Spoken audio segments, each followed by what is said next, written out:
বৃষ্টির মধ্যে চলে এসেছে পার্সেল, কিন্তু পার্সেলটা আমার না, কাজ জানি ভুল করে রিসিভ করে ফেলেছি। আর পার্সেলের মধ্যে কী আছে কাজ জানতে হলে পুরো ভিডিওটা দেখো। তো হ্যালো এভরিওয়ান, তোমরা সবাই কেমন আছো? শরীর সবাই ভালো আছে। তো দেখতে পাচ্ছ বৃষ্টি হচ্ছে, আর কাদের কাদের ওখানে বৃষ্টি হচ্ছে একটু কমেন্ট করে জানিও।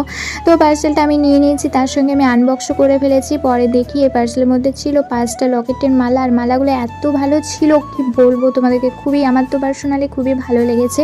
তো তোমরা চাইলে অর্ডার করতে পারো। তো ওটার দাম নিয়েছিল মাত্র 83। আর পার্সেলটা কিন্তু আমার বোনের, আমি রিসিভ করেছিলাম, আসলে বোন ছিল না, মামার বাড়ি গিয়েছিল তাই। তো তারপরে মারা গিয়েছিল ওষুধ আনতে, তাই হানিডিউ থেকে নিয়ে এসেছে ড্রাম সেভেন, তার সঙ্গে বিরিয়ানি। আর ড্রাম সেভেন তো আমার খুব পছন্দের, তোমরা অনেকেই জানো। আর বিরিয়ানি আমি খেতে অতটা পছন্দ করি না। তারপর লিওকে হালকা দিয়েছিলাম বিরিয়ানি খাবে বলে, বাট খাচ্ছিল না, কিন্তু ড্রাম সেভেনটা খাচ্ছিল। তো যাই হোক, তারপর আমি একটু খেয়ে নিচ্ছিলাম। আর আমার খেতে খেতে তোমরা একটু আমার প্রোফাইলটা ফলো করে দিও। আর বেশি বেশি দেখছি ইনস্টাতে ভিউ হচ্ছে, আমার ইনস্টার দরকার নেই গাইস, ফেসবুকটা একটু সবাই ফলো করে রাখো। তো যাই হোক, তারপরে আমি খাওয়া দাওয়া করছিলাম। আর বিরিয়ানির সাথে যাই হোক না কেন, কোক না থাকলে চলেই না গাইস, আমি ভীষণ পরিমাণে কোক খেতে ভালোবাসি। তো যাই হোক, ভিডিওটা ভালো লাগলে লাইক কমেন্ট শেয়ার করে দিও। আল্লাহ হাফেজ, বাই।